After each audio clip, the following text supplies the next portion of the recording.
네, 우리가 그동안 지난 2달 정도죠. 계속해서 이제 바울의 재판에 대해서 같이 이야기를 했었어요. 근데 오늘은 이제 분위기가 좀 딱딱했었던 분위기가 부드럽게 전환이 됩니다. 더 이상 재판의 이야기는 나오지 않고요. 사도행전 27장은 그냥 간단하게 얘기하면 항해 일지입니다. 그래서 여러분 오늘 공독하기 참 힘드셨죠? 배 이름도 어렵고 지역도 어렵고 같이 간 사람들도 좀 생소하기 때문에 오늘 공독하기 좀 어려우셨을 거예요. 다시 한번 말씀드리지만 오늘 사도행전 27장은 항해 일지예요. 저는 어렸을 때 항해라는 얘기를 들으면 뭔가 이렇게 낭만적이다라는 생각을 했고 굉장히 모험하는 그런 이야기거리가 풍성한 그런 거다라고 생각을 했어요. 그래서 이상하게 어렸을 때부터 항해를 좋아해서 저는 어렸을 때 대항해 시대라는 게임이 있었거든요. 그 게임을 굉장히 재밌게 했었습니다. 또 지금도 여전히 저는 그 이름이랑은 어울리지 않지만 항해를 하면서 위로운 행동을 하고 섬에 들러서 어려운 사람들을 구해주는 해적들의 이야기, 그 이야기 만화책을 아직도 재밌게 보고 있습니다. 물론 해적을 주인공으로 한 영화도 있었죠. 그 영화도 참 재밌게 봤습니다. 왠지 항해가 굉장히 저는 가슴 떨리고 좋았던 것 같아요. 하지만 실제 현실은 전혀 그렇지 않죠. 항해는 거친 풍랑과도 싸워야 되고 바람이 허락하지 않으면 가고 싶은 곳으로 가지 못하고 또 어떤 섬이나 등대가 없는 망망대해에서는 오직 나침반에만 의지해서 어디로 가야 될지를 정하고 그렇게 알지 못하는 곳을 향하여서 바로 그렇게 나아가야 되는 것이 바로 항해라는 현실입니다. 정말 등대나 그리고 섬도 없고 온통 사방을 둘러보면 다 바다인데 그때 밤이 왔다고 생각해보세요. 그 한가운데에 배가 있는데 물살이 출렁이면서 배가 막 흔들리는 거예요. 그 당시 큰 배가 아니잖아요. 돛을 단 바람을 의지하는 배인데 막 배가 뒤집힐 것 같다는 생각이 들면 굉장히 두렵지 않겠습니까? 그러니까 현실의 항해는 그렇게 낭만적이지 않은 것 같아요. 오늘 본문에 나오는 바울의 항해도 참 만만치 않았습니다. 말씀 구석구석을 보면요 아주 고됨이 느껴집니다. 4절에 보니까 내가 맞바람을 피했다. 7절에 보면 배가 덜이 가고 또 풍세가 허락하지 않았다. 9절에 보면 여러 날이 걸리고 항해하기에 참 위태로웠다. 또 10절에 보면 우리의 생명에게까지 타격이 입을 정도로 그렇게 항해하기에 위태로웠다. 또 본문에는 간신이라는 말이 2번이나 반복됩니다. 그만큼 바울의 항해가 굉장히 어려웠어요. 이 항해는 하나님의 뜻을 향하여서 가는 것임에도 불구하고 실제로는 정말 어렵게 그 길을 가고 있었던 것입니다.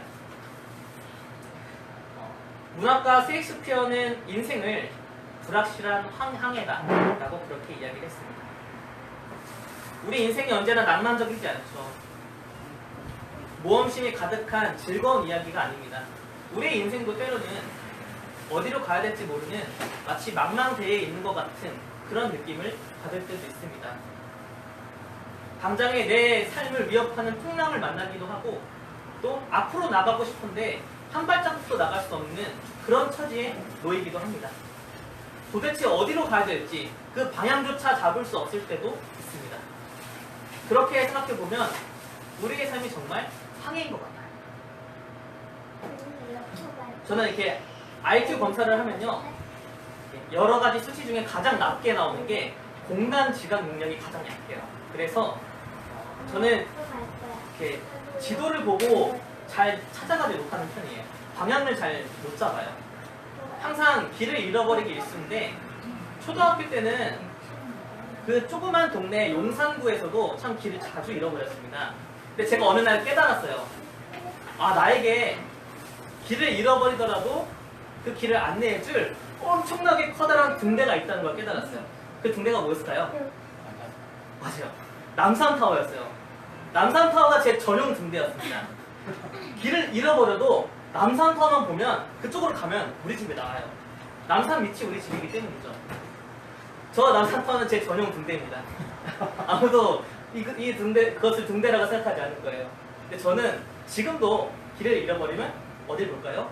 남산타워를 바라봅니다. 항해에 있어서도 또 우리의 인생에 있어서도 등대가 정말 중요합니다. 길을 잃어버렸을 때, 방향을 잡지 못할 때, 방황할 때 등대 하나만 제대로 서 있으면 우리는 언제든 다시 시작할 수 있습니다.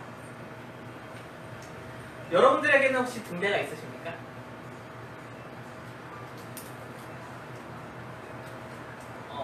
우리의 삶에 항해를 갔다면 나에겐 반드시 등대가 필요하구나 라는 건 공감하시죠? 생각해보세요. 내가 가고자 하는 방향대로 순풍이 불어주는 때가 우리 인생에서 그렇게 많지 않아요. 항상 무언가를 시작해보려고 해도 늘 풍랑을 만나고 넘어지게 되고 또 갈피를 못 잡는 삶이 우리의 인생입니다. 우리가 얼마나 삶을 살아가면서 많은 풍랑을 그동안 만나왔습니까? 그동안 얼마나 우리는 좌절하고 한 발자국도 못 나가는 삶을 많이 경험했습니까? 내 삶의 방향을 송두리째 바꿔지는 것을 우리는 얼마나 많이 경험했습니까? 그렇기 때문에 우리는 등대가 너무나도 필요합니다. 등대는 언제나 그 자리에 그대로 있습니다. 변함없이 그 자리에 있습니다. 아주 어두울 때는 밝은 빛을 비춰줍니다. 너무나 뻔한 얘기지만 저의 인생에 있어서 등대는 바로 예수 그리스도이십니다. 그동안 인생에 참 많은 방황을 했어요. 진로도 여러 번 바꿨습니다. 처음에는 사회복지학과를 들어가려고 했고 다시 재수를 했습니다. 그리고 나서 신학을 했고 신학을 하다가 1년 만에 자퇴를 했고 또다시 연극에 도전했다가 좌절도 맛봤습니다. 군대에 제대하고 나서 다시 신학을 하게 되었고 지금 여기까지 왔습니다. 그렇게 제 인생에 있어서 수없이 진로를 바꾸고 방향을 바꿀 때에도 제 삶의 등대는 예수 그리스도이셨습니다. 앞으로 저는 또 어떤 인생을 살게 될까요? 내가 가고 싶은 대로 그렇게 순풍이 불어주는 때도 있겠지만 때로는 정말 가고 싶어도 못 가게끔 삶의 풍랑을 만나기도 하겠지요. 길을 잃어버리고 방황도 여러 번 하겠지요. 그렇지만 변함없이 저희 등대는 예수 그리스도이십니다. 내가 어떠한 인생을 살던지 간에 나는 내 표대이신 예수 그리스도만 바라보고 주님을 닮는 삶을 살아야지. 주님이 나에게 보여주신 그 삶을 나도 살아가야지라는 그런 마음을 먹은 것이 저에게는 참 너무 다행스러운 일입니다. 예수 그리스도만 바라보면 나는 어떠한 삶의 어려움 속에서도 다시 시작할 수 있구나. 여러분들에게는 그런 등대가 있으십니까? 누군가는 10억이 등대할 수 있어요. 나는 무슨 수를 쓰더라도 10억만 모으면 인생이 편하게 풀릴 거다. 그 10억이 인생에 뼈대일 수도 있습니다. 또 누군가는 안정적인 결혼을 하는 게 등대일 수도 있어요. 내가 정말 아름다운 가정을 이루면 내 삶은 행복해지겠구나라는 그 목표를 갖고 살아가는 사람도 있죠. 또 누군가는 높은 자리에 올라가는 것이 그 사람의 등대일 수도 있습니다. 우리의 삶의 등대는 각자 다 다릅니다. 하지만 그렇게 내 삶의 목적을 가지고 살아가지만 때로는 좌절할 때, 무너질 때 변함없이 그 어둠 속에서 밝게 예수 그리스도는 우리를 비춰주고 있습니다. 우리는 그러할 때, 방황할 때, 길을 잃어버렸을 때 다시 예수 그리스도를 바라보는 겁니다. 주님이 우리의 등대이시기 때문입니다. 본문의 바울도 오직 예수 그리스도만을 등대 삼아서 항해를 하고 있습니다. 하나님의 뜻을 이루기 위해서 로마로 가는 그런 항해를 하고 있습니다. 하지만 앞서 살펴본 바와 같이 이 여정이 참 만만치 않았어요. 본문에 보면 정말 간신히 여기에 갔다라고 그렇게 얘기합니다. 제가 중학교 2학년 때 농구를 하다가 처음으로 발목을 삐었어요. 그 이후로 정말 많이 삐고 기부스도 총 3번을 했는데 처음 발목을 삐었을 때를 잊지 못해요. 너무 깜짝 놀랐어요. 발목이 저 그렇게 탱탱 붓는지 몰랐어요. 그런데 그 얼마나 심각한 상태인지 안 다쳐봤으니까 모르잖아요. 그래서 그냥 교실로 가면 되겠다. 다른 애들은 종쳐서 빨리 뛰어가는데 나는 도와주지도 않고 먼저 가버리는 거예요. 늦게 들어가면 혼나잖아요. 그래서 정말 한 발 한 발을 너무 힘겹게 교실로 갔던 그 기억이 나요. 간신히. 이 간신히라는 말은 보통 단어가 아니죠. 정말 어렵지만 겨우겨우 한 발을 떼는 그런 게 간신이잖아요. 그러니까 지금 바울의 여정이 그래요. 너무 힘들었어요. 정말 간신히 힘겹게 한 섬에 가고 힘겹게 한 항구에 도착할 정도로 어려운 것이었습니다. 생각해보세요. 하나님의 뜻을 이루려 가고 있는 와중이에요. 하나님의 뜻을 이루러 가는 거면 좀 편하면 좋잖아요. 주님의 말씀에 순종해서 가는 길이면 좀 편해야 되잖아요. 근데 너무 어려운 거예요. 그 여정이 너무나 힘든 거예요. 우리의 믿음을 지켜내는 나가는 것이 또 이 세상을 살아가면서 믿음으로 살아가는 것이 왜 힘든지 아십니까? 세상이 만만치 않기 때문이에요. 믿음으로 살아가려고 해도 풍랑을 만나고 더디 가게 하고 그리고 내 삶을 송두리째 뒤엎어버리는 문제가 우리의 삶에 너무나 많기 때문에 믿음을 간직하고 지키고 살아가기 힘든 겁니다. 내 삶의 결단을 지켜내기에는 세상이 너무나 만만치 않기 때문에 그렇습니다. 그렇기 때문에 진짜 믿음의 실력은요, 바로 지구력이에요. 끈기입니다. 버티는 힘이 있어야지만 이 세상 속에서 흔들리지 않고 하나님 뜻대로 살 수 있습니다. 버티는 게 실력입니다. 어떤 풍랑을 만나도 버티는 거. 내 삶이 송두리째 뒤엎어질 것만 같아도 그래도 또 버텨내는 거. 남들은 다 앞으로 가고 너무 빨리 뛰어가는 것 같은데 나는 너무 뒤처진 거예요. 조급하더라도 그래도 또 버텨내는 거. 빨리 가고 싶은데 늦게 가게 되고 그리고 정말 앞으로 한 발자국도 못 갈 정도의 그러한 방황과 어려움을 만나더라도 결코 포기하지 않고 또 버텨내는 것이 바로 그게 믿음의 실력입니다. 우리가 우리의 삶의 등대를 표대를 예수 그리스도라고 고백한다면 그것을 향해서 걸어가는 게 너무 힘겹더라도 버텨야지만 끝까지 가야지만 이 항해 속에서 주님의 길을 발견할 수 있는 것입니다. 여러분이 혹시 지금 정말 간신히 살아가고 있나요? 정말 살아갈 수 있을 정도로만 정말 그 힘만 남아있을 정도로 간신히 살고 있나요? 그래도 버티셔야 합니다. 힘들어서 너무 조급해서 빨리 가고 싶고 두려우신가요? 그래도 버티셔야 합니다. 예수님을 닮아가려는 뜻은 알겠는데 그 과정이 아직 보이지가 않아요. 너무 칠흑 같아요. 그래도 그 주님을 향해서 걸어가겠다는 결단을 결코 놓치시면 안 됩니다. 끝까지 버티는 사람만이 자신만이 항해에서 나타나는 그 바닷길을 볼 수 있습니다. 이 고비만 넘어가면 내가 잠시 쉴 수 있는 섬 하나가 나오고 이 섬과 또 다른 섬을 지나서 열려진 길을 쫓아가야 하지만 비로소 내가 가야 될 그곳이 보이는 그 바닷길을 볼 수 있습니다. 우리가 습득해야 될 것은요, 바로 나 자신만의 항해입니다. 내 자신이 하나님과 호흡하고 하나님의 음성을 듣고 계속해서 하나님의 뜻을 물어가면서 나만의 하나님이 허락하신 그 길을, 그 항해를 할 수 있는 그 실력을 습득해야 합니다. 어떤 주님의 음성을 듣고 또 주변의 음성이 흔들리지 않고 또 때로는 어떠한 환경에 닥쳤을 때 이 환경 앞에서 내가 멈춰서야 될지 하지만 그 환경을 넘어서서 다시 가야 될지를 알아낼 수 있는 그 자신만의 항해를 할 수 있는 실력이 있어야 합니다. 바울의 경우에는요, 처음에는 잘 풀렸어요. 시돈에 갔고, 그래서 시돈에 갔고, 시돈에서 제자들이랑 아름다운 교제를 나눴어요. 참 2년 넘게 감옥에 갇혀 있다가 오랜만에 제자들을 만나서 아름다운 교제를 나눴습니다. 첫 출발은 너무나 좋았지만 그 다음 항해에서부터는 계속 간신히 너무나 거리 가고 풍세가 허락하지 않고 위태로울 정도의 항해를 합니다. 간신히 미항까지 갔어요. 미항에 정박했는데 거기서도 우리의 상식으로 생각하자면 로마로 가는 것이 하나님의 뜻이니까 당연히 빨리 가는 게 더 좋은 길이라고 선택하잖아요. 근데 바울은 그 그렇지 않아요. 여기서는 잠시 쉬어가야 된다고, 멈춰서야 된다고 사람들을 설득합니다.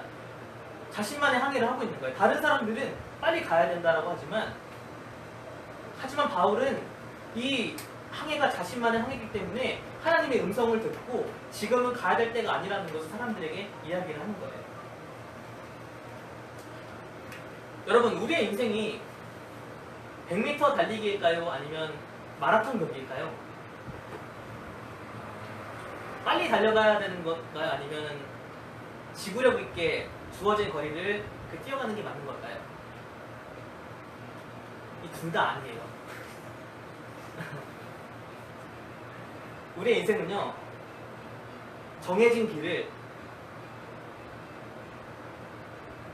모두에게 정해진 길을 누가 더 빨리 가느냐의 시합과 경쟁이 아닙니다. 자신만의 길이 있어요.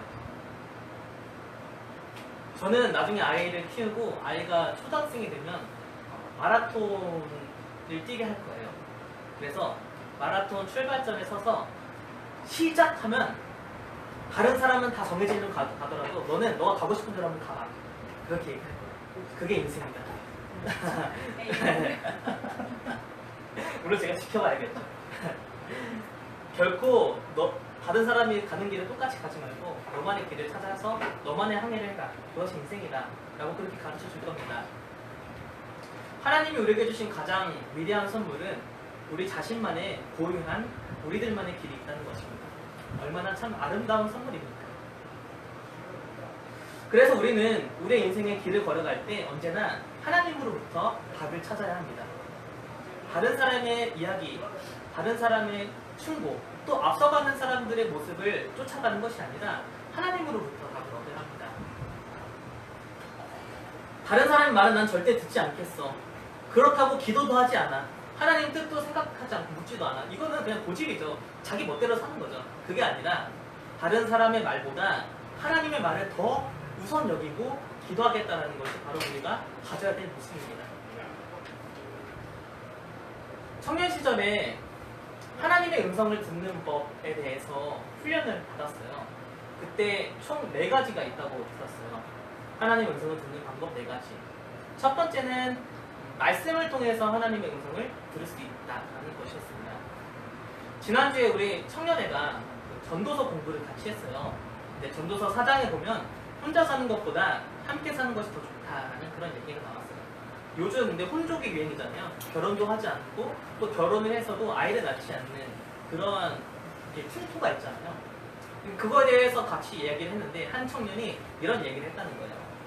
마침 본인이 바로 어젠가 그젠가 여자친구랑 같이 이야기를 했대요. 아이를 낳는 것이 좋은가 안 낳는 것이 좋은가. 그렇게 한창 얘기를 나누다가 결국 아이를 낳는 것이 좋다라는 그런 결론을 내렸다고 합니다. 근데 그 청년이 마침 4장을 중점적으로 읽어야 되는 청년인데 4장을 읽으면서 한 말씀이 탁 다가온 거예요. 바로 이 말씀이었습니다. 한 사람이면 패하였거니와 두 사람이면 맞설 수 있나니 세 겹줄은 쉽게 끊어지지 아니하리라. 아, 둘보다는 셋이 좋구나.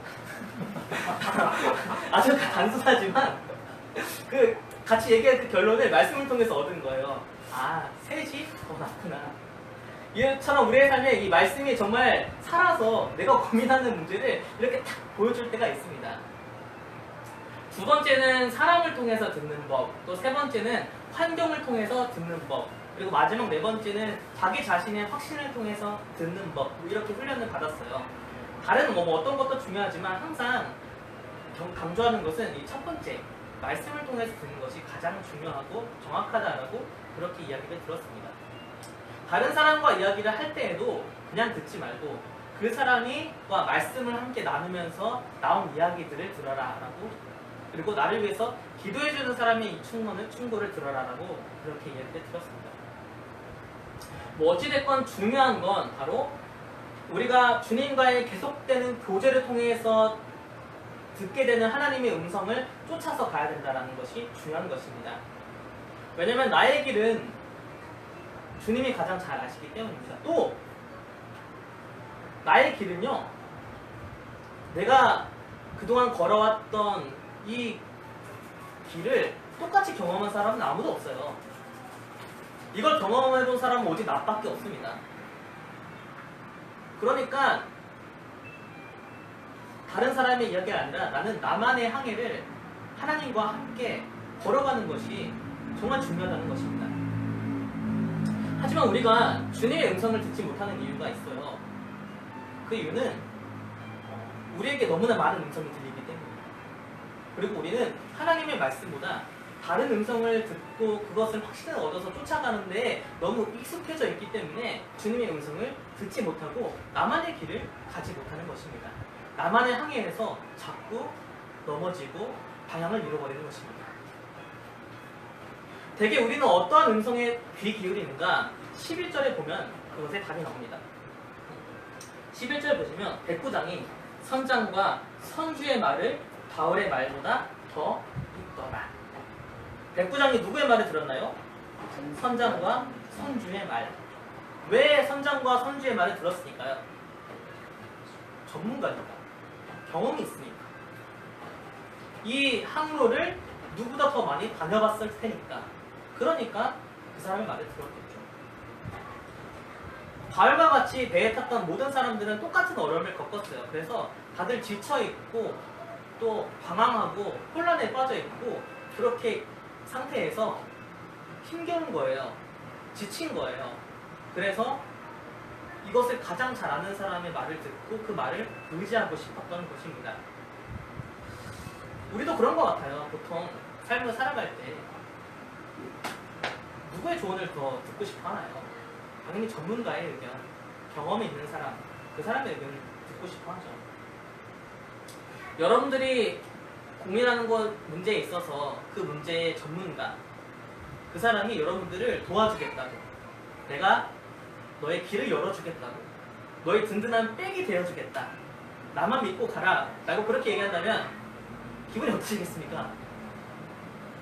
제가 목사님이 되려고 하는데 어떤 큰 교회 목사님이 저를 부르더니 내가 너를 도와주겠다, 너의 길을 열어주고 평생 너의 백이 돼줄게, 내가 언제나 너의 조언자가 돼줄게 라고 얘기한다면 제 마음이 든든하겠습니까? 안 든든하겠습니까? 제가 그 목사님의 말을 어떤 말이라도 들을까요? 안 들을까요? 듣게 되죠. 근데 그런 상황이 아니라 그것보다 더 내 상황이 너무 힘든 거예요. 간신히 버티고 있는데 그때 우리는 누구의 도움을 받고 싶고 누구의 말을 의지하게 될까요? 나를 도와줄 수 있는 사람, 그것에 대해서 전문가인 사람, 그 사람의 말을 더 신뢰하겠죠. 사람이라면 다 그렇습니다. 우리는 언제나 지금 이 상황을 해결해 줄 수 있는 것 같은 그런 사람들을 찾습니다. 하지만 우리는 한 가지를 기억해야 합니다. 우리 인생의 전문가는 누구십니까? 그 어느 누가 우리 인생의 가장 전문가이신가요? 하나님이십니다. 선장은 비록 그 위기를 극복할 수 있는 항해술과 경험을 갖고 있겠다고 하지만 그 바다를 잠잠하게 하시는 분이 누구실까요? 바로 하나님이십니다. 그 바다의 길을 열으시는 분이 누구실까요? 하나님이십니다. 아주 고대로부터 바다는 혼돈의 상징이었고 악한 것의 상징이었습니다. 그래서 성경은 바다를 잠잠하게 하시는 하나님에 대해서 많이 기록하고 있습니다. 홍해를 잠잠하게 하셨던 하나님, 그리고 하나님이 그 바닷길을 여시는 것에 대해서 말씀을 가르치고 있습니다. 또 베드로가 갈릴리 바닷가를 이렇게 거닐고 있었을 때, 예수님이 그 갈릴리 바닷가를 거닐고 계셨을 때 베드로가 이제 그 모습 보고 놀라잖아요. 근데 예수님이 이제 오라고 하잖아요. 베드로가 가다가 옆에서 확 일렁이는 그 파도를 보면서 순간 너무 무서워가지고 그냥 물에 빠져버려요. 그때 바다를 잠잠하게 하시는 분, 바다를 꾸짖는 분이 누구셨나요? 바로 예수님이십니다. 우리 인생의 항해에서 우리를 구원해 주실 분, 우리의 길을 열으시는 분이 바로 예수님이시죠. 우리는 세상이라는 바다를 지금 항해하고 있습니다.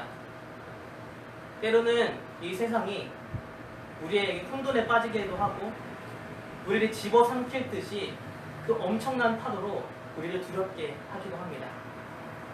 또 때로는 이 세상 속에서 내가 도대체 어디로 가야 할지, 내가 지금 가고 있는 이 길이 과연 맞는 길인지 방황하게 하기도 합니다. 또 마침내 길을 찾아서 거기로 가려고 하는데 도저히 한 발자국도 못 될 정도로 힘든 시련과 어려움도 찾아오기도 합니다. 우리의 삶은 항해와 같고 우리가 항해하는 세상은 만만치 않습니다. 하지만 그러한 세상 속에서 우리는 이 세상 속에서 조금 성공했다는 사람, 나보다 앞서간 사람, 나보다 좀 더 경험이 많은 사람의 말을 의지하겠습니까?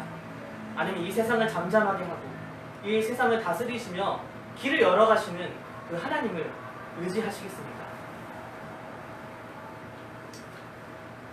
현실을 살아가는 우리는 때론 길도 잃어버리고 방황도 하고 한 발자국도 못 갈 수도 있습니다. 하지만 그때 우리는 우리의 표대, 우리의 등대를 다시 한번 바라봅시다. 지금도 여전히 그리고 변함없이 우리의 삶을 아주 밝은 빛으로 비추고 계시고 우리의 길에 인도하고 계시는 그 예수 그리스도를 다시 바라보면서 이 세상의 항해를 우리 다시 한번 힘차게 시작했으면 좋겠습니다. 그 길을 가는 여정에 무너질 때도 있습니다. 방황해도 괜찮습니다.